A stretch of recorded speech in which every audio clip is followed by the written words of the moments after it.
Well, welcome everyone who's here to our online workshop about, I see more folks in the waiting room, to our online workshop about sea vegetables and edible kelps, led by Fiona Chambers and sponsored by Coastal Foodways. My name is Jess. I'm from the Hostel community of Bella Bella, and I'm currently the lead at this brand new organization. So a little about us. Coastal Foodways is an emerging support hub that is designed to be supporting food leaders across the Central Coast who are building food systems resiliency in the places where they live and thrive. We recognize there are amazing people doing food security work in all of the little communities on the coast, and really wanted to create a vehicle to support and uplift them and provide more connectivity and resources to support them. So our big goal at Coastal Foodways is to help break down systemic barriers to food security in this region, starting by creating resources and building capacity that makes sense in our bioregion and in our cultural systems. We are operating from the belief that our communities deserve abundance, and we're here to support folks to create abundance in their communities and in our region. One of the ways that we hope to do that is by building skills and sharing knowledge about food security and food systems in this area. And we'd like to thank Fiona for agreeing to be part of our very first online workshop. Hopefully many more to come. So we're going to record this session so that folks who aren't able to join live are able to view it later. And we're going to hand the virtual floor over to Fiona to share her knowledge about edible seaweeds with you. And then I think we'll have some time for questions and dialogue afterward, which I'm looking forward to. I will let Fiona introduce herself in detail, but want to share by way of welcome that Fiona has been an amazing friend to folks doing food security work on the Central Coast for many, many years. Has never hesitated to show up and support us in finding ways to build food sovereignty where we live. And I'm so grateful that you're here with us, Fiona. Awesome. Well, thanks, Jess.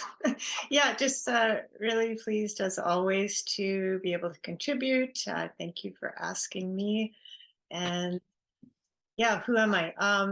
I guess my family came here from England in the late 1800s and from Scotland, originally to the prairies, then Vancouver, and then to Victoria on the south part of the island. And I farm in Metchosin near Victoria. I grow seed crops. So that's the basis of a lot of our food system that we don't even really talk about a lot. But I know today we're going to talk about sea vegetables or seaweeds. Something to think about, though, is even when we grow our own food at home, we import about 97% of the vegetable seed that's grown in Canada every year. So we really don't have a lot of food security. On Vancouver Island, we import about 97, 98% of the food that's eaten here. And I know where I grew up at Nitnat Lake at Klaus, on Penelakut Island as well. A lot of communities are importing so much of their food, and it does make us vulnerable in so many ways. And there's also impacts on our nutrition when we're eating things like broccoli that was cut in California weeks before. Broccoli loses about 25% of its vitamin C within a day or so of being cut. So even if vegetables look okay or fruit, by the time they get up north, they can be pretty sad. Yeah. So there's a lot of opportunities for food security within communities. And I really think that some of the traditional foods like seaweeds are a key part of what we could be doing even here on the island. So I do have a little presentation for you guys. You can ask questions as we go along, or we could do questions at the end. Jess, what do you think? I'm happy either way. Yeah, okay. So whichever, if people want to speak up, that's great, or we can leave some time at the end too. I can keep an eye on the chat if people want to post questions in the chat, and then I can flag it with you if you want me to do that. Sure. And Jess, how long do you want me to talk for again? Forever. Okay. You're too cute. Yeah, whatever works for you. I know we didn't put it. I tried to keep my presentation pretty simple because I think the important thing is for people to be able to ask questions like, how do I do this? How do I recognize that? What if I don't like the taste of sea vegetables? How can I hide them in things so that my kids will eat them? Love it. How can I hide them? So I will eat them. Um, as Jess may have mentioned to you before, I've been coming up the Central Coast for, geez, over a decade now. But yeah, just really want to hold my hands up and thank Jess, the work that you do, and all the folks that have welcomed me up, especially in Bella Bella and Clem over the years with the pandemic. Obviously, we haven't been traveling very much or going places, but you guys are near and dear to my heart, and I miss coming up north. So yeah, let's share screen and get into. Please ignore my very messy desktop. Oops. Okay. Is that working on your end, Jess? Yep, that's perfect. Let's see. Okay. So I also work as an ethnobotanist. So my specialty is really the revitalization of traditional food systems, whether that's working with First Nation partners and friends here on the coast or with other groups as well. People who've immigrated to Canada, people don't generally immigrate because they want to. They immigrate because they think that there's better possibilities for their families somewhere else. Maybe they're forced to immigrate too. Whether there's war in the country that they're coming from, or famine, or political or religious persecution. So my family moved here for a number of different reasons. And when they moved, they had to leave a lot of their history behind, food systems, traditional foods, ways of growing traditional foods. And I've been really fortunate in my work as an ethnobotanist to work with many different people from different parts of the world, talking about what are their own food traditions, what are the skill sets that they used to have, or their parents or their grandparents had, and now they're not able to learn from them. So I think this revitalization of traditional food systems is really important. Um, and sea vegetables are really incredible to work with. And I've been really lucky to have many teachers and knowledge holders share with me over the years. So I'd just like to especially acknowledge Nancy Turner, Louis Droul, Amanda Swinimer, and also a number of families that I'm close to and have often worked with. So Humchit, Housty, Edgar James, and George families in particular, and a lot of community members and dear friends that live in places like Bella Bella, Jess, Clemtu, Penelakut, and Anakla, and for sharing your traditional territories as well.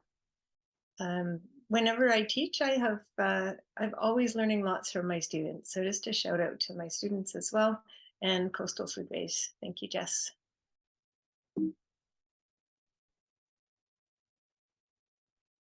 So why grow? Why eat seaweeds? They are incredibly nutrient dense. So lots of different vitamins, minerals, especially minerals and vitamins that can be in short supply. So some of these sort of micronutrients like selenium that tend to not be very prevalent in many of our land-based foods. There are many medicinal properties of seaweeds, and people often will talk about, your food is your medicine. Seaweed is probably one of the strongest medicines that you can be enjoying in your food. Seaweeds are very easy to harvest. They're easy to prepare. There's a lot of cultural values that come with seaweeds. So my ancestry is French, Irish, Scottish, and English. And in all of those traditions, there's a very strong tradition of using seaweeds. Available year round. What other food source can we get 12 months of the year? They're very tasty and versatile, and they're easy to identify. And even if you know just 3 or 4, that'll carry your family through a full set of seasons. And that's a very powerful food. They're pretty free. You don't even need a boat necessarily to harvest some of these. So seaweeds have a long history of use around the planet for not only human food and health, but also in our agricultural systems. So, for example, my ancestors in Scotland and Ireland would have harvested seaweed and brought it up to the land and used that to build soils for their vegetable gardens. And they also would have fed it to their livestock, again, for this similar reasons that humans eat seaweeds, that they're very nutrient dense. So just a couple of examples internationally here. That's an example of a women's cooperative in Tamil Nadu, India, where they're taking bamboo stems and then they're using that framework to actually farm seaweed, that they have a micro enterprise selling that seaweed as food locally. And then there's a historic photo from just over 100 years ago from Ireland. And this is a farmer who's harvesting seaweed to feed to his livestock and also put in his potato patch. There's a history, Jess, and you would know in Beishtuk territory, where seaweed's used as a fertilizer. Things like for people's potato patches and their berry patches. And there's thousands of years of history here on the coast of using seaweed medicinally, culinarily, nutritionally. Very important trade item. People would take the laver seaweed dried into cakes, and it would go up the Grease Trail up into the interior and over into Alberta, especially because of its marine-based resources or nutrients. So things like selenium, iodine, salt. So very valuable trade item. There's a picture of Helen Clifton that was taken by Nancy Turner. And she's showing Nancy some of Annette Robinson's seaweed drying boards. So those boards are very old. They've been used a long time. And she has about 400 of them. And in a good year, she likes to use them all. That's a large volume of seaweed. So in British Columbia, we have some of the richest diversity of, well, we call them marine algae or seaweeds in the world. We have more than 680 different species that are named, and we're finding more all the time. So some of them are more culinary than others, like the coralline algae. They're not going to do you any damage if you eat them. But it'd be like eating some hard pieces of calcium. Probably wouldn't be good for your dental work, but they're not going to hurt you. So out of all of these 680 species, a lot of them are edible and nutritious. So I decided to focus just on 3 to try and keep it fairly simple. And these are all really easy to find. They're easy to identify, and they're pretty prevalent up and down the coast. And those are bull kelp, the laver species, and rockweed. So one of the easiest ones that people will recognize, of course, is bull kelp. And that's often in nearshore habitat. So it likes to grow in high surf and high water volume areas like channels. It has a tough holdfast at the base. Seaweeds are not like land-based plants. They don't have roots that will bring nutrients up into the organism. The holdfast is really just to anchor the species in place. And the seaweed can actually, if you can see my cursor, the seaweed pulls in nutrients and grows through all of the different areas of its body. So along the stem here, the stipe, the bulb, the blades, all of these areas are photosynthesizing. So they have, for bull kelp, it has a very long stem called a stipe. It can be up to 36 meters long. Along with giant kelp and giant bamboo, those are 2 of the fastest growing organisms in the world. So they can grow up to a foot a day in the height of the season. It has a single float at the top, and then it's got blades, which are also called fronds, and those are tightly branched. Oh, that should say smooth. Sorry about that. And those can be up to 4 meters long. They're not super wide. They're about 20 centimeters wide. And I love this quote from Louis Droul, who's written sort of the definitive seaweed guidebook on the coast here. He said, bull kelp reminds me of a very gothic brown onion of extraterrestrial origin. So what is bull kelp good for? incredible number of trace minerals and vitamins, so up to 70, 70. Some of the key ones are vitamin C, D, E, A, K, and a full suite of B complex vitamins. And minerals like calcium, magnesium, iodine, iron, um, phosphorus, potassium, and a lot of the trace minerals and vitamins that we get in sea vegetables are in what we call a perfect ratio. So, for example, and it's similar with stinging nettle too. Stinging nettle has iron and vitamin C in such a ratio that your body is able to absorb all of them.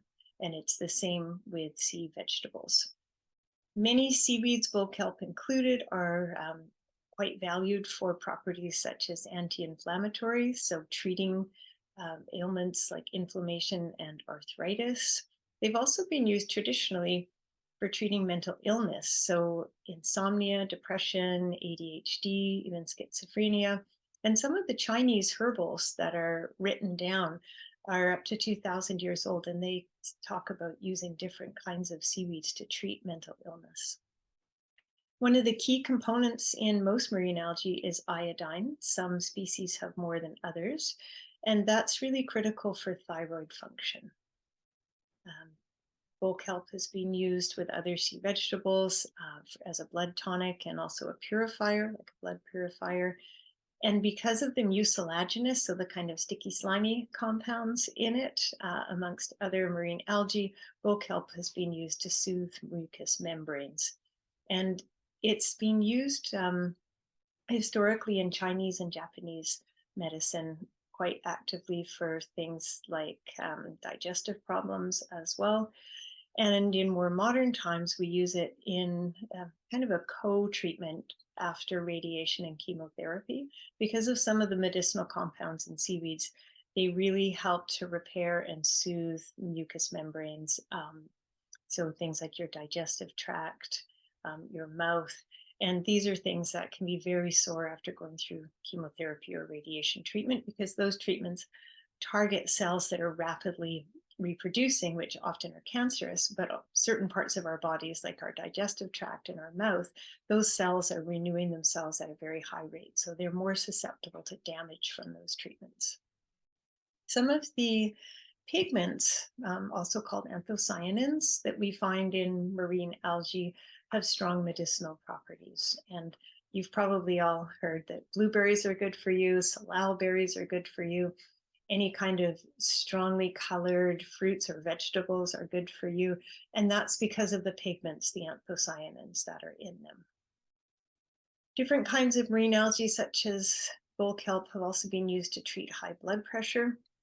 And that's because one of the compounds, particularly in bull kelp, is a salt that it's sodium alginate, and it binds to bad cholesterol in your blood system, excretes it out through your urine, and that causes the ratio of good and bad cholesterol to change. So because your bad cholesterol is taken down, the ratio of your good cholesterol goes up. So that actually reduces your blood pressure.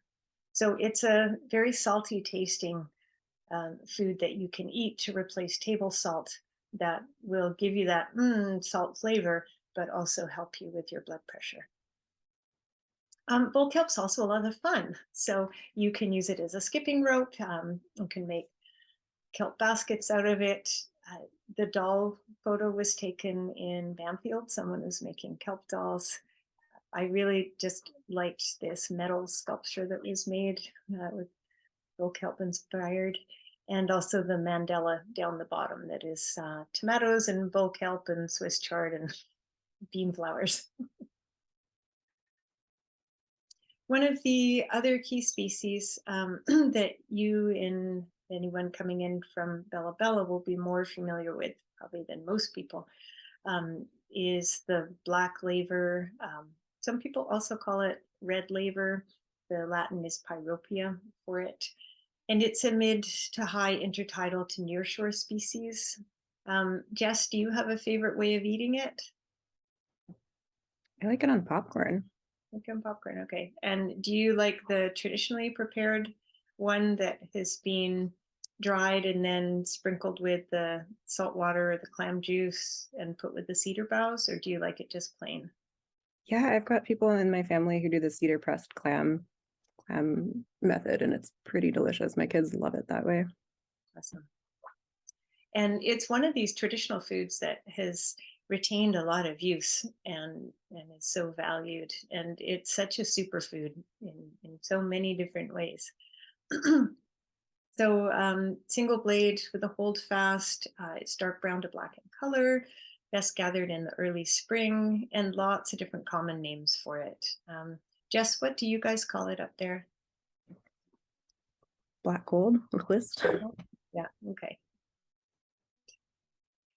This seaweed, if there are any sushi fans looking at this presentation, this seaweed is a cousin of the nori, which is the Japanese pyropia species that's used in making the sheets of seaweed that you get in sushi. So, like other marine algae or sea vegetables, there's a very high protein content for the laver species. And it's pretty incredible to have a marine algae that's 25 to 35% dry weight protein. That's really high protein. And a lot of this protein can actually be digested and absorbed by us. Significant amounts of vitamins and minerals, just like the bull kelp, and a very high vitamin C content that doesn't denature when it gets dried. So it's good for you to be eating year round, especially in the winter months.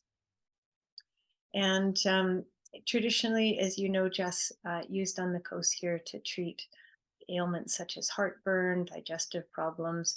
And really, it's a good food to be eating if people are pre-diabetic or have diabetes, because the complex carbohydrates and all of the different fibers in these foods slows down your digestion. And there's a bunch of other things that happen, like when you eat sea vegetables on a regular basis, it encourages the development of more complex gut bacteria, and that also helps to slow down your digestion system. So, if you are eating food and like a meal and you've got something like potatoes or pasta and you put seaweed with those, one of the things that it does is it actually slows down your absorption of these other foods. So, you can have a more regular blood sugar level and avoid some of that spike and crash that happens. Also treating inflammation. So another really common species that we get on the coast here is rockweed. Some people call it bladderwrack. And that's quite a high to low intertidal species. It's one of the ones that you can see sometimes even when you're out in the boat and it's just floating along because it's come off the rock. So it's pretty easy to get. And it's a very common species all around the globe, anywhere from the tropics to the Arctic to the temperate climates. You'll find variations of a fucus, which is the Latin name of this group. So it's very abundant on the BC coast. Most of you will recognize it because it has that really distinctive bladder that forms. It's part of the reproductive part of the seaweed. And when the bladders are full, some people call them aloe vera of the sea. If you open them up, they've got that jelly in them. So that's really soothing for skin ailments like psoriasis, eczema. And it's also about an SPF 15 to 20. So when my kids were little, that was the only sunscreen that I could get them to wear. They found the commercial sunscreen was really sticky and stinky and, they didn't like it. So it's easy to identify because it grows so high in the intertidal zone. It's got that distinctive kind of light greeny brown color, and it has flat blades on it, so it's not rounded. And the best time to harvest it is when it's tender. And you can see in this picture, this has the bladders forming on it. This is one I just picked up off the beach. And down here, they're still really flat. And this top photo was taken in the beach near my house in Metchosin. And this photo was taken in Iceland, and I have never seen such an incredible field, if you will, of fucus growing. And it literally was about an acre just thick with this on the edge of the beach as the tide went down. So again, like a number of other marine algae, it's just chock full of these pigments, these anthocyanins. So in particular, fucoidan and fucoxanthin are medically recognized. Lots of vitamins C, niacin, riboflavin, thiamine, and again, lots of minerals, calcium, magnesium, iodine, selenium, potassium, phosphorus. And again, these are often in what we call a perfect ratio. So if you have calcium, you need magnesium in order to be able to absorb that calcium properly. And again, these seed vegetables have these in this perfect ratio. So a lot of it is absorbable to us. Again, similar to other marine algae, anti-inflammatory properties. So not only can you eat these to help reduce inflammation, but you can also have a bath, a nice hot bath, and put these seaweeds into it. And when you're in the bath, your skin is your largest organ in your body. So when you're treating yourself with some of the medicinal compounds in seaweeds, you can actually absorb that through your skin. And when the seaweeds are put into fresh water, because they grow in salt water, when they are put into fresh water, the cells start to open up and expand and release these compounds within. So having a seaweed bath can be a great way to treat things like thyroid problems because you can absorb it through your skin. Seaweeds like the rockweed can be used as a digestive aid. Again, they have compounds in them that can help lower blood pressure. They've been used traditionally to regulate menstrual cycles, also to support thyroid function, and particularly for the rockweeds, their use in skin ailments. So again, this pigment fucoidan, one of the things that it does is it helps your body to retain collagen, sorry, and so that's keeping your skin firm and moist and elastic. Okay, so what are the ones to avoid? If you go out there to eat seaweeds, there are a number of coastal species to avoid, in particular, the Desmorestia group. And there's two main groupings of this one. Some of them are quite thin and feathery looking. And if you looked at those on a beach, you wouldn't think it was a good seaweed to eat anyway. It just looks tough and stringy and nasty. So rather than going down a rabbit hole of ones that we probably won't see or consider eating, I thought we should focus on the ones that are most obvious. This one is called acid bleachweed, flattened acid leaf, or the stringy acid leaf one are the sort of smaller shaped ones. And all of this group is a source of sulfuric acid. So it's got a similar pH to the digestive tract in a human. So it's not very nice. And if you smell it or taste it, it's obvious that you shouldn't be eating it. None of the other marine algae, when you take a nibble or you smell it, smell like you shouldn't be eating them. This one does. And when I was working up in Haida Gwaii a number of years ago, there was just some wonderful seaweed samples. I was going to take some photos for identification. And then it was late at night. It started to get dark. Oh, I'll just do it in the morning. And I left them in a big rubber bin on the deck of the ship I was working on. And in the morning, it looked like some sort of horror film thing, because the Desmorestia, the acid in it had actually dissolved all of the other seaweeds. And it was like this brown sort of sludgy sloop that none of them were recognizable anymore. How do you identify these seaweeds? The flattened forms of them have some lateral blades that go out. So if you look at this one, you've got your main rib here, and then you've got lateral blades that are all very flat going out the side. The easiest way to remember these, what I tell my students is, don't eat any seaweeds that look like a Christmas cactus. You know those cactuses that your grandmothers might have in their houses where it just bloom at Christmas time? And they look just like this. They're long and flat like this, and they have flowers on the end. These don't. So avoid anything that looks like a Christmas cactus. And if you're not sure, just take a little nibble and your mouth will tell you pretty quick that you shouldn't be eating it, and then just spit it out, rinse your mouth out, you're okay.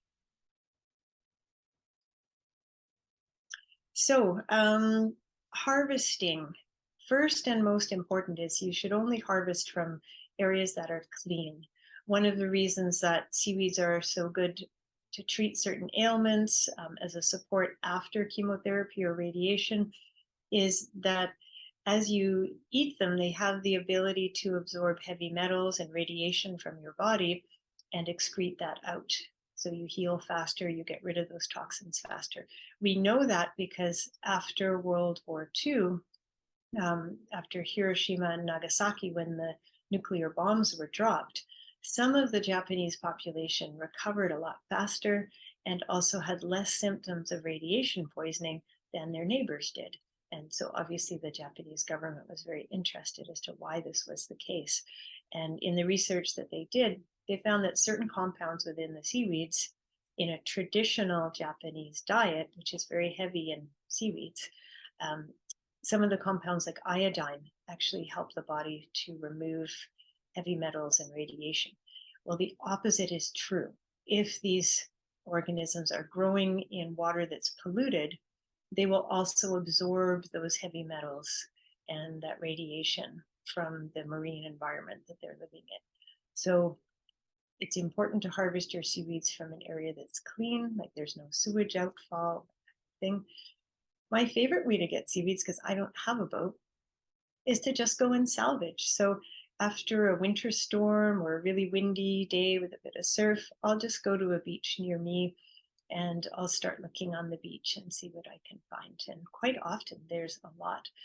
I try not to go and harvest when it's been raining too heavily, because as the seaweed gets washed up, it's out of its marine environment onto the beach, and then it's exposed to fresh water, which will break the seaweeds apart and they lose their quality quite quickly. Likewise, if I'm going to go harvesting on a day when it's not raining, I try to go fairly early in the morning if I can, so that they're not sitting up there drying in the sunshine. So salvage is a good way to harvest because you're not picking a seaweed that otherwise is growing somewhere. It's already on the beach. Thinning out. So if there's a rock that's absolutely covered in the laver, thin as you go. Try not to take everything, obviously, because someone else is probably going to be coming along and looking to harvest, whether they're humans or not.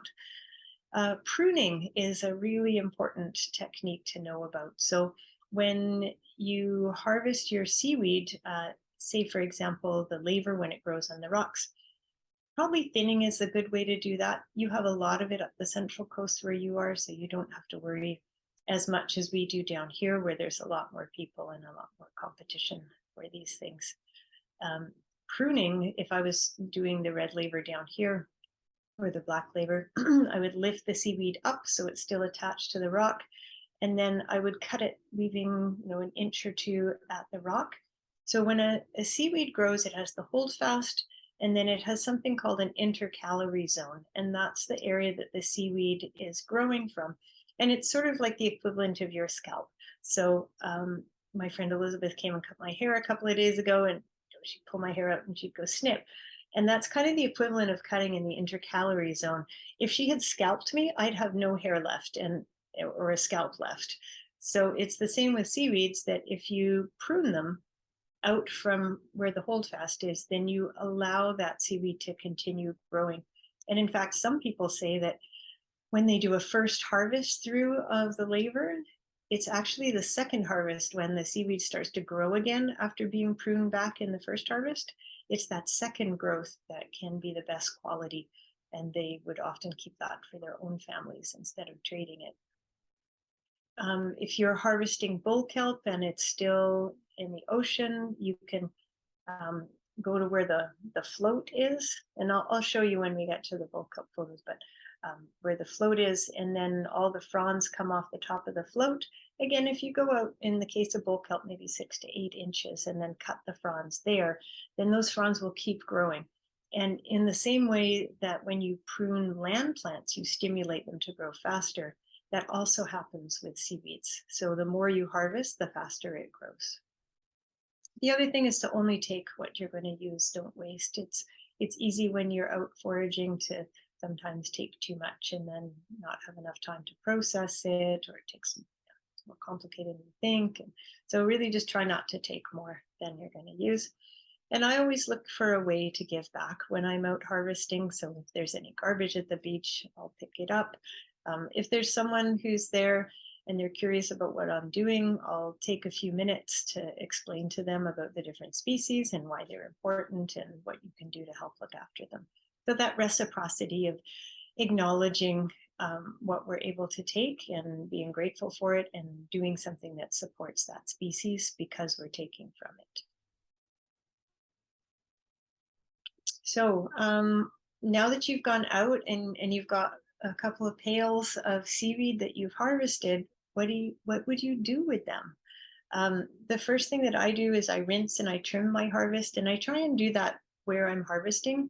So you see I've got a couple of buckets there, and I'll just dump those out once I've harvested on the edge of the beach, and then I'll fill one bucket with salt water. It's better to rinse them in salt water if you can. If you just have fresh water, that's okay too. But I find they last better if they're rinsed in salt water, and they also taste better, probably because of the salt on it. So rinse your harvest, trim off anything that is damaged, not good quality, maybe a bit tough, and then take your seaweeds and put them when you get home in a metal glass bowl or a cooking pot. And then the easiest thing to do is just to boil the kettle and then pour the boiling water onto your seaweeds. And Jess, have you ever done that with something like bull kelp? Yeah. And what happens when you pour the boiling water on the brown kelp? I love the color change. Right. Yeah, it's kind of a cool magic trick. It changes the pigmentation so you can see the chlorophyll, and you'll have a brown seaweed and you pour the water on and it just goes poof, and suddenly you've got this incredibly like vibrant green color vegetable that when you hold it up and you look at how brilliantly green some of these seaweeds are when you pour boiling water on them, you just think, wow, this is such a good food. It looks so good. So when you pour the boiling water on your seaweed, it's just enough to cover it, really. Let it sit for 1 to 3 minutes, stir it a little bit so that if it's thicker in the water, it's all cooked. Pour in a bit more of hot water if you see that it's not turning bright green. And then after a few minutes, you can pour off that water. Some people use that as a soup stock because there is vitamins and minerals that come out of the seaweed when you hit it with hot water like that. Some people drink it as a tea. I don't like the flavor of it that much, but sometimes I drink it just because I know it's good for me. Then what you can do is take those sea vegetables and then take them right away and put them into some really cold water. For the rockweed, I often will actually use something like ice cubes in that water because that seaweed in particular can get quite slimy. So it's called blanching when you plunge something in hot water and then you put it into cold water. And the cold water stops the cooking process as well. So the seaweed itself stays quite crisp and nice textured. It's not overcooked. And then take it out of the cold water after a few minutes, stir it around a bit, and then drain it. What are some of the things that we can do with these seaweeds? A really simple thing to do is just make a seaweed salad. And so you can chop up the rockweed or the bull kelp once you've put it into the boiling water and the cold water and drained it, and chop that up into little chunks, or you can also cut it into kind of noodles. Some people even use bull kelp blades when they're cut like that as a pasta replacement. And if you're diabetic, it's a really good thing to start trying to do. And sometimes it can be hard to eat these nutrient dense foods right away. They can make you feel a bit sick even, because if you don't have the gut bacteria that are needed to fully digest these foods, going from something like potatoes, white bread, white rice, pasta, to more complex foods, you can actually feel sick and bloated. And unfortunately, what sometimes happens is people will try these traditional foods after not really eating them growing up, and then they feel sick and they say, oh, I'm allergic to it, or just made me feel gross, I don't like it. But what is happening is it's actually really good food, but their body isn't adapted to it yet. So just recommend that you start slowly if you're not used to eating these, and find ways to enjoy them. And I really like the seaweed salad because it has um, sesame oil, soy sauce, ginger, bit of vinegar, lemon juice, garlic. You could say you could throw almost anything into that combination of spices and things, and it would taste good. But the sea vegetables actually do taste good when in there. You can add some noodles to it as well, so it's not as dense a new flavor. And there's an example in the bottom there. That was actually at Hakai, and that was a recipe that I gave to the chef there, and then he made it for the lodge, and everyone just ate it up. Another easy recipe is to take a bull kelp stipe or stem and just slice it up into little rings. Heat your frying pan to about a medium heat. Again, I quite like sesame oil. I like the flavor of it. You could use another oil like canola oil. Those aren't as healthy for you as a denser oil like a sesame oil or a coconut oil. But if that's what you've got, then you can use that. And put it onto a medium heat. You don't want to burn the seaweed. And just toast the rings and flip them over so that you quickly fry both sides. Then pour them out of the pan into a bowl, and you just add lemon juice, a bit of pepper to taste, and they're tangy and crispy. And it's a super easy way of cooking the bull kelp. Another way is just simply drying the bull kelp blades or the laver. So what you can do, this up here is in the lodge parking lot at Spirit Bear Lodge in Clemtu. So I just borrowed a couple of the sawhorses that the maintenance guy had and just hung the bull kelp blades in there, and they were dry in just a couple of hours. This is another example down here. This is at my farm, and that was drying the laver seaweed. And we just put old sheets down because we use sheets when we're harvesting seed crops. So I've got a lot of sheets, and just put them in the hayfield in the sun.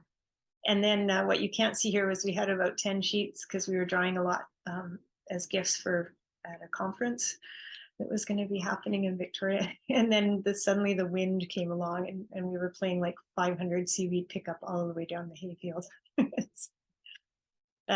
This here is a box of dried bull kelp blades at Barclay Sound Kelp Products out in Bamfield. And you can just see how good the quality is. They're really dark green. So when you've got bull kelp blades or you've got the laver that's being dried and you crumble it up, you can use that as a flavoring, like Jess said, on popcorn. You can use it on scrambled eggs, soups, pastas, all kinds of things. And to get the medicinal benefits of these seaweeds, you need to be eating them consistently in your diet. And you don't need a lot of them. Even a tablespoon a day of some of these is enough. My favorite thing to do with the laver is to heat a pan on your lowest heat. You don't want to get it too hot because it's really easy to burn this one because it's so thin. And then I've got some chunks here actually.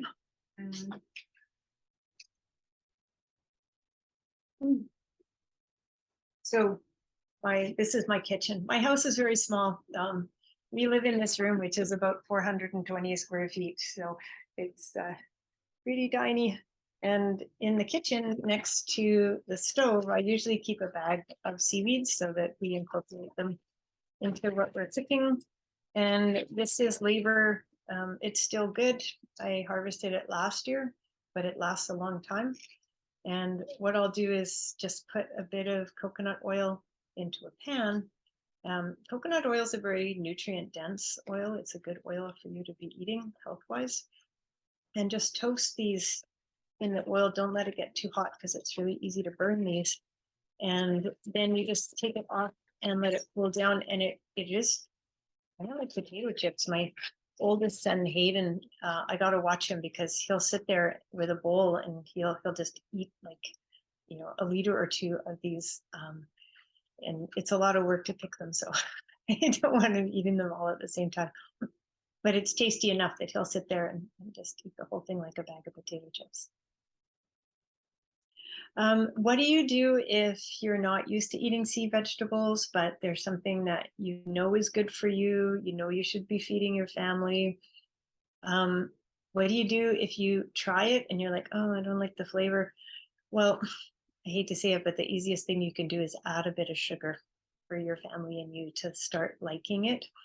And we talk, you've got your taste buds, and we talk in the nutrition community about how your connection between your dopamine receptors in your brain, so that's kind of your pleasure center of your brain. When you've gone for like a big hike or a big walk and you're really hungry and you get home and you just want a cookie, and so you bite into a cookie, and that kind of feeling that you get after you start eating the cookie, that's actually the response of your brain and your pleasure center releasing dopamine into your system. So it's the same response that addicts get when they get a hit of their favorite drug. So as humans, the connection between our taste buds and our dopamine receptors in our brain, that's set by about age 7. So it's really important that kids get exposed to lots of different flavors, especially traditional foods, by the age of 7. Because even if they don't like them when they're little, they're more likely to like them when they're older if they've been exposed to them. So the only flavor that we are hardwired for as a human species anywhere in the planet, the only flavor that we are hardwired for is sugar. Fat to a lesser degree. Every other flavor, bitter, sour, spicy, those are all learned behaviors and learned flavors. But we acknowledge, I know in English, we acknowledge that you can learn to like a flavor later, but you have to learn to like it. So, when I was a kid, I never liked avocados, but I got a taste for them now that I'm older, or I learned to like it. And that's because after age 7, you have to teach your brain and your taste buds that this is a good food.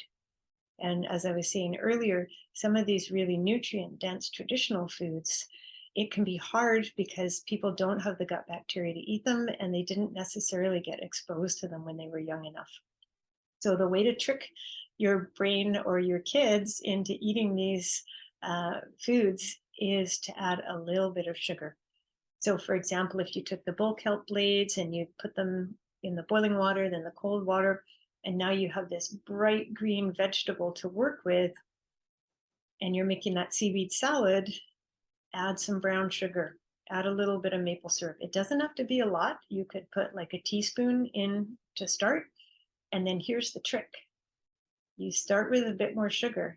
And then as your family gets used to eating that food, okay, hopefully none of the kids are listening to this. You just slowly start reducing the amount of sugar each time you make that recipe. And eventually your family loves it, because they liked it at the beginning because it was sweet.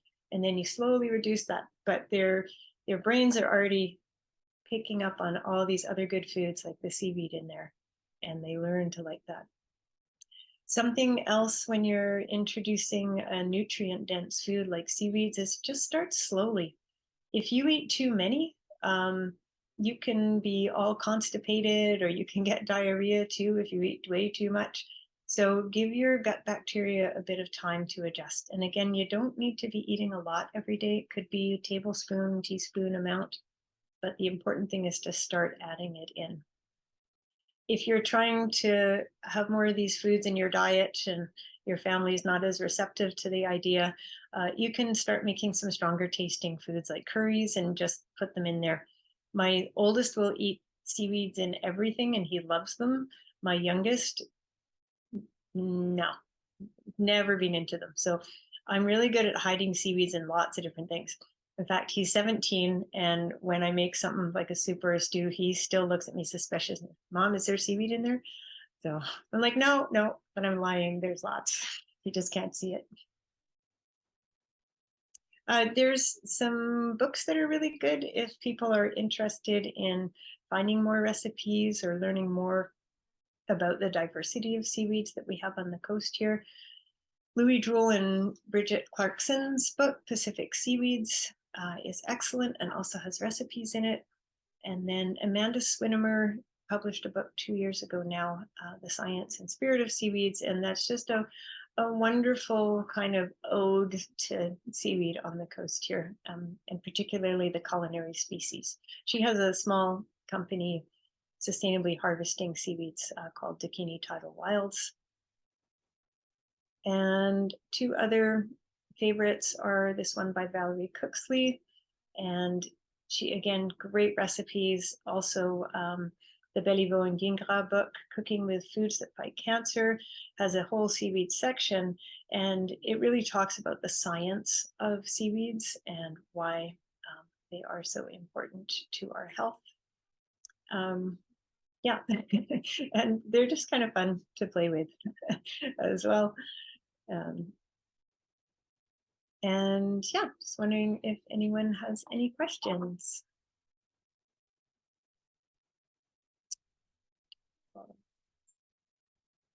Oops. Stop my screen sharing and go back. Oh, we have someone from Kenya, East Africa. Wow. Yes, what were we saying about Zoom just opening up educational opportunities to, oh, well, welcome from West Africa or East Africa. That's pretty cool. So Mwani, which means seaweed in Swahili, offers circular economic upcycling to produce biostimulant, soil conditioner, protein feed food. Huh. And they leverage innovation to assist smallholder farmers, mostly women and youth, in conservation and seaweed aquaculture. So cool. Mhm. All right. Yeah. So it's interesting because wherever there are coastal areas around the planet, people have found ways to use these really critical marine resources. Again, not just eating them directly themselves and enjoying them in their traditional foods, but feeding them to their livestock, feeding the soil with them. Any questions from anybody? How do we ask a question? Just ask a question? Sure, Yeah, yeah. we can hear you. Okay, great. Thanks very much. That was really neat. A lot of things we take for granted while we're walking on the beach. It sounds like they're really nutritious for obvious reasons, but I've always grown up being told that high salt and lots of sodium is not particularly good for one's blood pressure, but perhaps it's in a different form. Maybe you could explain for me. Yeah, so table salt that you get, which is sodium chloride, is absorbed quite fast into your body and definitely can contribute to high blood pressure. It can contribute to inflammation and water retention as well. The salts in seaweeds can be more complex. And, obviously, if you've got high blood pressure, it's not good for you to be eating tons of any salt.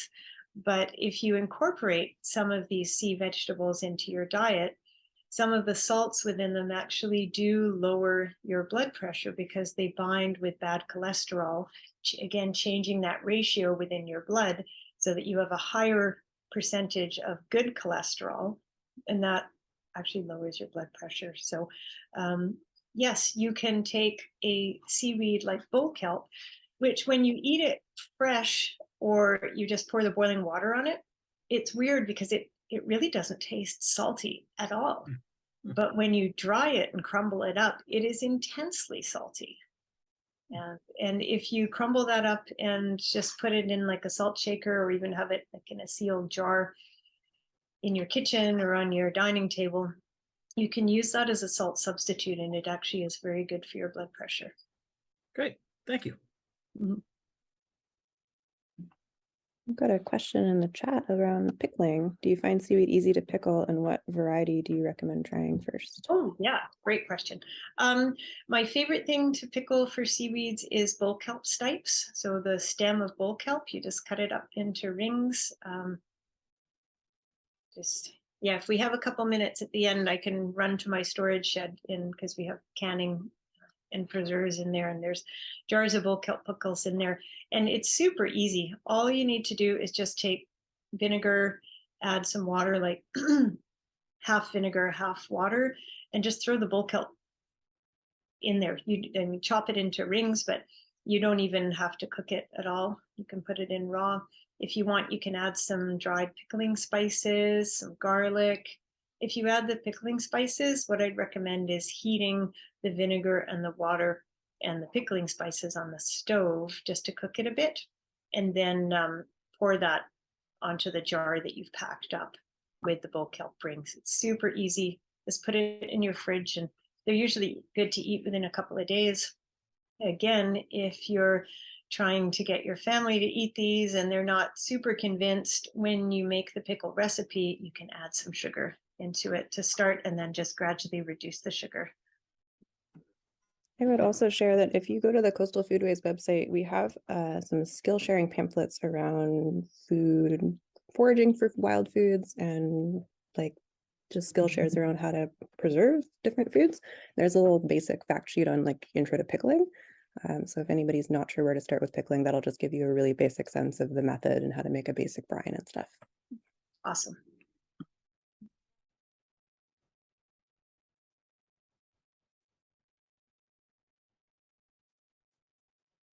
I love this comment. I love feeding seaweed to my kids in the garden. So seaweed fertilizer, is it easy to make? If you mean like the liquid fertilizer, the commercial liquid fertilizer that's available, what the companies do is they harvest the seaweed, they dry it, and then they pulverize it and micronize it, and then make the fertilizer with that. What I do in my garden is I just add it to the compost piles and then use that compost on the beds. Or what I can do, and sometimes in the fall when the seaweed comes in and we've harvested a lot of our crops here at the farm, I'll go pick the seaweed and then I'll just put it on the garden beds like a blanket. So if you have a garden, especially if you're up in like Bella Bella Klemtu where you get a lot of rain, you really want to cover that soil during the winter months. Otherwise, it's like when you have a cup of hot water and you put a tea bag in it and you can see all the color from the tea bag go out. That's the same, it's leaching. And that's the same thing that happens to your garden soil over the winter months. It leaches out all those nutrients. So if you have a garden bed, it's a good idea to put some brown cardboard without dyes and colors on it or glossy paper, like cardboard and then seaweed, and just layer a bunch of stuff up in the fall. And then over the course of the winter, that will get decomposed. And then in the spring, just use a garden fork and turn it over and then plant into your soil. My grandpa swore by layering rockweed in his garden with dried bracken fern in the winter, and he would leave it like a thick mulch of that on the top over the winter, and then in the spring he would dig it into the soil when he started planting, and it has always been a winner in my garden. Well, plants are like us. They thrive in good environments, and they thrive when they have these different foods and micronutrients and vitamins in particular that they need. So when you feed your soil with seaweeds, your soil is getting fed with some of these trace vitamins and minerals like selenium, iron, potassium, phosphorus, calcium, that can be a bit more limiting in the diet that we eat. And again, when our food is coming from so far away, it loses nutritional value. And I'm not sure if people know this, but there's been some good research done. And at first I looked into it because I thought, no, that can't be right.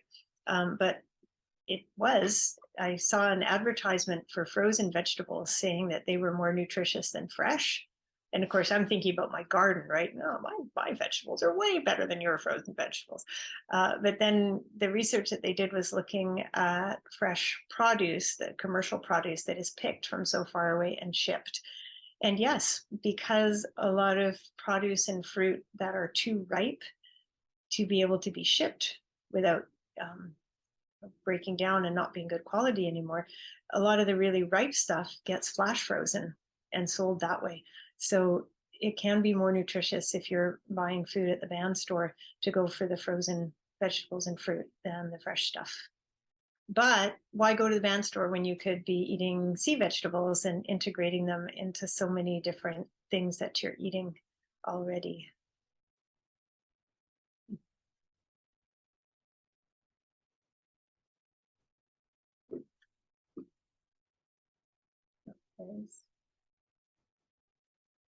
So I don't know if is everyone, they got their chat turned on so they can see a note here from Karen.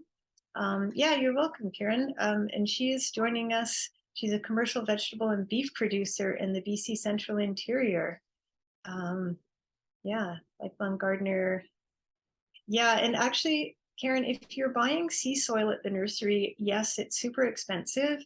And some of the sea soil is also made from waste from fish farms, which are, so it's important to check who's making the sea soil that you have access to up there and see whether it's part of the salmon farming industry or not. And yeah, it is expensive stuff for sure. I'm very fortunate that Desiree, who's on this call and is a board member of Coastal Foodways, she knows that the way to my heart is to drop off a tote of seaweed for my garden unannounced in the fall. So it's always good to have friends like that. Yeah, that's a true. That was a combo of Erin and I trying to get on Jesse's good side.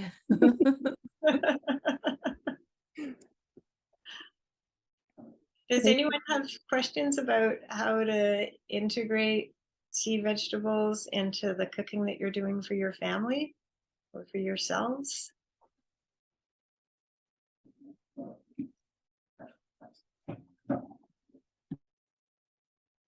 Or maybe there's recipes that you've tried that have been successful that you'd be comfortable sharing with everyone else? Yeah, I would love it if folks are inspired by this workshop and go out and harvest some sea vegetables to send us photos and let us know the recipes that work for you. The bull kelp blades too, if you just blanch them like I talked about, like cutting them into lengths and then pouring the boiling water on and then putting them in the cold water, they're not slimy at all, and they remind me, the texture's kind of crunchy, a little bit like lettuce, like a good lettuce, not a sad van store soft lettuce. And you can use those for making wraps and stuff too. So you could take something like cook up some ideally whole wheat noodles and then add, like if you have peanut butter at home, if you add some soy sauce and vinegar to that and water to thin it out a bit, you can make that into a basic peanut sauce. So you take the noodles, a protein like some salmon, put the peanut sauce on it, and then wrap it in the bull kelp blade. First of all, your family's going to go, ooh la la, fancy, you know, it's going to look like some fancy restaurant. But things like that are really nutritious and look great too. Someone said that, yeah, oh, Desiree.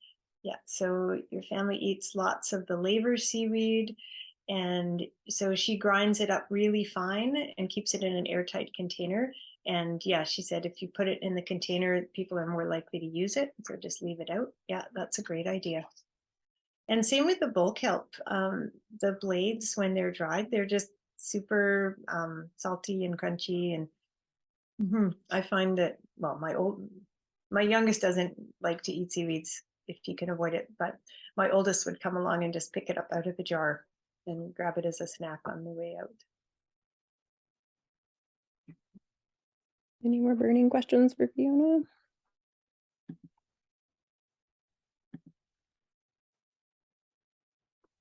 I might have one.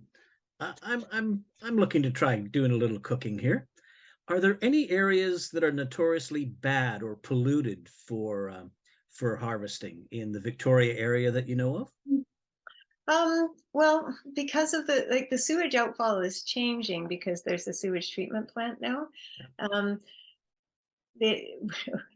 pun intended, I guess, we have incredible flushing action around Victoria because there's so much, like you got Vancouver Island, then you got the water coming in from the Pacific and coming around to the mainland side and then back out 2 times a day, right? So around Victoria, we get huge tidal flows like around Race Rocks. I think the water in general is pretty clean. I would avoid harvesting in maybe some of the shallower bays like Gonzales Bay that don't have as much movement through them. But certainly somewhere like if you want to go out towards Souk, like Muir Creek is a great place to harvest. And even some of the places around East Souk Park, you could go for a hike out that way. Well, I have a nice sailboat, so I think I might be clipping some Nereocystis as I go by. Oh, well, if you want crew, I don't have a boat. I'm a bit of a landlubber these days. So, but yeah, and when you're going by in your sailboat too, you know, if you're not going too fast, you'll often find seaweeds that are just floating around like bull kelp. And if anyone is on the call from Klemtu, one of the best things you can do is just go sit at the edge of the lodge dock at Spirit Bear Lodge and just pick the seaweed off as it's like this, you know, going to the dim sum Chinese restaurants where everything comes by on the carts and you just have a boat hook and you can just pick it off and it goes this way and then it comes back this way again. So if you miss a really good piece, sometimes when it comes back, it's closer to the dock. I had a question regarding, I typed it, but it doesn't seem to be working out. So anyway, I put on my, yeah. I'm wondering how many small enterprises are starting to prune sort of correctly and study if change, and you will, if there's correct pruning in a certain area, and are they starting small commercial enterprises such like in Bella Bella, maybe in the fish plant, that kind of thing? Their thoughts of this? Is this doable?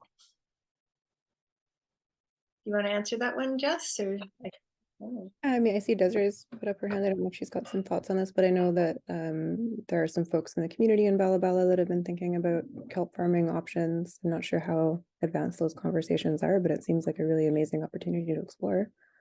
Sure does, doesn't it? Yeah. Okay, well, well, actually, my question was not just Bella Bella in general. I was hoping somebody down south was doing it already and had some feedback for us up further north.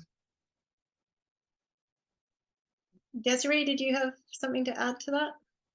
Yeah, just through my previous work through the Marine Planning Partnership, there were some conditional statements that were drafted for the 4 Central Coast nations in the event of any commercial harvesting of kelps and seaweeds on the Central Coast area. But as far as I knew a couple of years ago, it hadn't started yet, and there were a lot of interest for commercial kelp harvesting on the Central Coast, but there just wasn't enough known. There were some studies done by some people through SFU just around sea surface temperature changes and how that affects the growth of kelp, and just the uncertainty of that coupled with how important kelp is for us, and possibly not diving into the commercial side with so many uncertainties and unknowns when it comes to harvesting kelp and those commercial enterprises. Definitely some risks associated, but I'm sure our leadership are navigating those risks and for the benefit of our nations as well, and as of course for the kelp. Yeah, so there's no blueprint, right? So there's nobody, I guess, on Lower Vancouver Island or anybody sort of rocking this idea of farming. Yeah, there are a lot of places, New Charles Nations, I can't remember the name of the company, but they do actually a lot of kelp aquaculture. Yeah, there are a few other places in BC that harvest kelp as well. I know the Northern Vancouver Island Nations harvest kelp, but I'm just not familiar. I haven't visited or been to any of those places. Interesting conversations, and thank you very much for the harvesting tips too. That was really cool. Thank you. So we've got a couple questions in the chat as well. Sure, and I'll just add something to Ken's question, if that's okay. There's Barkley Sound kelp products. So that's Louis Drool, who wrote the Seaweed Field Guide, and his wife, Ray Hopkins. And they've been doing it since the late 70s. And they wild harvested for a long time. And then they're not doing this as much now because they're both getting older. But they did have a kelp farm where they had barrels that were floating and then the ropes between it. And then they were actually growing a number of varieties of kelp and then seeding the ropes that hung down and harvesting that. So Lush, which is a cosmetic company, they buy most of their seaweed from Barkley Sound kelp products. One of the co-benefits of these sort of nearshore infrastructures are they actually act a bit like a bull kelp bed, in that they create this vertical structure in the water column that provides habitat for many different species, especially at the stage like larval and young stages.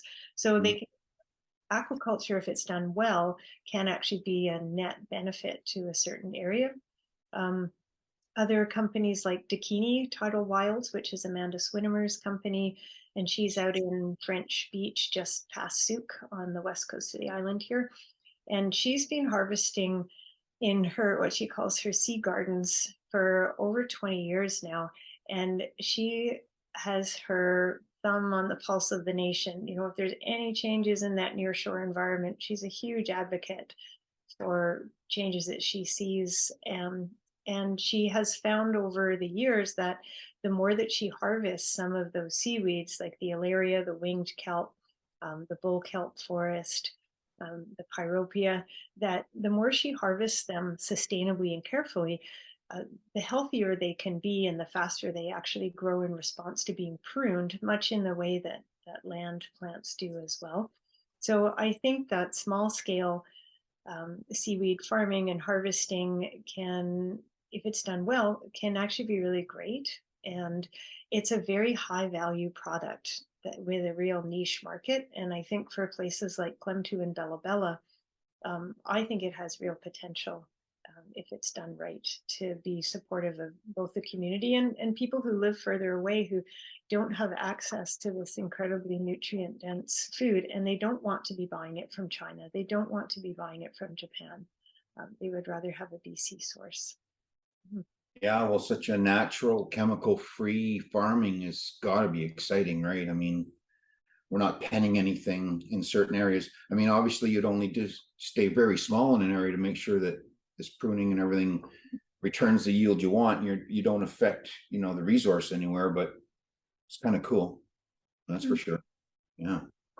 And I think both of those people, Amanda and Louis, I think they would be very happy to help people out if they were looking at trying to do that in their community and talk about the experience that they have. They're both incredibly good souls and knowledgeable folks.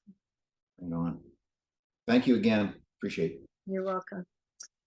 Someone else had said, curious if you know about any good resources to learn more about traditional use of seaweeds in Europe. I have one book here.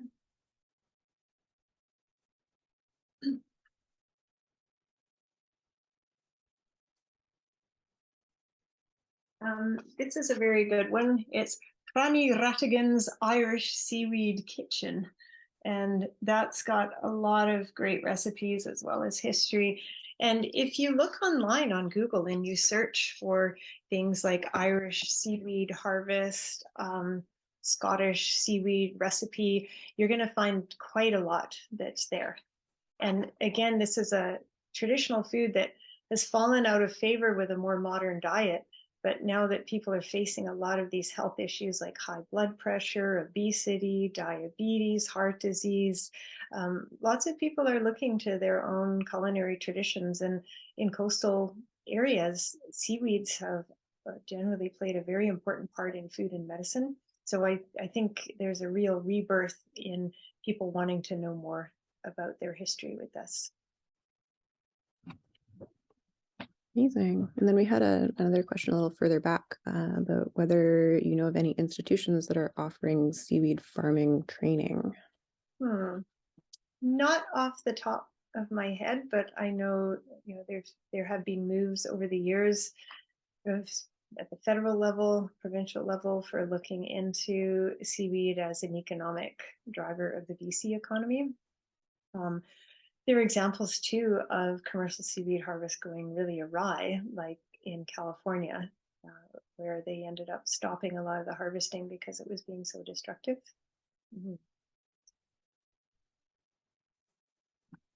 Thanks, Mara. I see you've shared a link in the chat for an online course for seaweed farming. That's great. Oh, great. Okay. Any other questions from folks?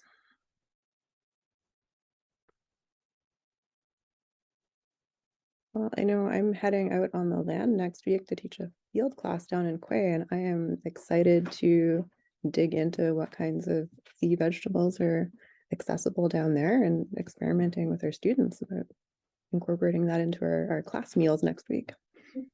So something just that I did in Clem2 a couple of times when I'm working with the SEAS program or SUA is I'll take a couple of seaweed. So bull kelp is a great one because the blades aren't too slimy. It's a pretty neutral flavor and it's got a nice crunchy texture.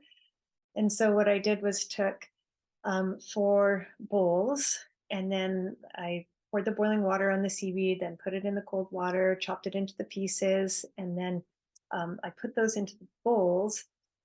And then one of them I just had plain, nothing on it. One I put soy sauce, another one, can't remember what I put, like maybe soy sauce and sesame oil and vinegar or garlic or something. And then the last one, I put a bit of brown sugar on it. Not a lot, so it wasn't like super obvious that it was sweet, but it was sweet. And then I put a little card underneath each one saying what was in it. And I got the kids to do a blind taste test where they rated 1, 2, 3, and 4. And so I got them to put it on cards where they didn't show anybody else. And then they all flipped their cards over at the same time. They all had number 4 as top. And then there was the other ones.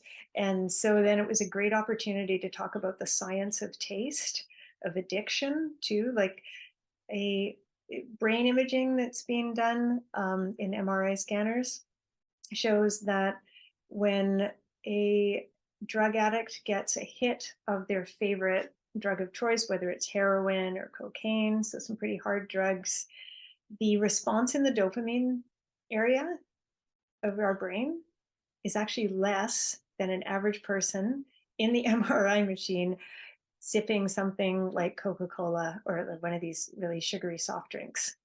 So we are so hardwired for sugar. It's crazy. And when I did that seaweed test, it's really interesting because it's a great conversation around the science behind why did you all prefer that one and why, and then talking to the kids about the importance of trying to reduce the amount of sugar in their diet. And just like someone who's an alcoholic, if you go cold turkey and then you haven't had a drink for 2 or 3 years and someone gives you a beer, you get a huge buzz off that, right? In a way that when you're an alcoholic, you'd have to drink 4 or 5 beers to get the same buzz. And it's the same with sugar. As people are concerned about the amount that they eat in their diet, you can try cutting it out cold turkey, but you will have the same addictive withdrawal response that an addict will to a drug. So you're going to be grumpy, low energy, you're going to have huge cravings, and these will take a lot, they'll take a few weeks before those really subside. But then you can slowly introduce sugar again, but you'll crave and you'll want a lot less than if you had it before. And with the seaweed experiment of this really good food, doing that blind test is kind of a fun way to be able to talk to the kids about why they like something more than another and why it's important that they start to like these other ones too. So maybe try it, see how it goes. Yeah, that sounds like fun. Amazing. Well, thank you so much for joining us today for our very first workshop. I'm so excited that this happened and excited about the turnout, and I learned a lot. So thank you. Thank you for making time to be with us. All right. Well, thanks for having me. I'm going to go back to watering the greenhouses. because it's pretty hot out there. Okay, great. Well, thanks so much everyone for being with us today. I put a link to the Coastal Foodways website in the chat. We've got lots of great resources on the website, and we will share the video of this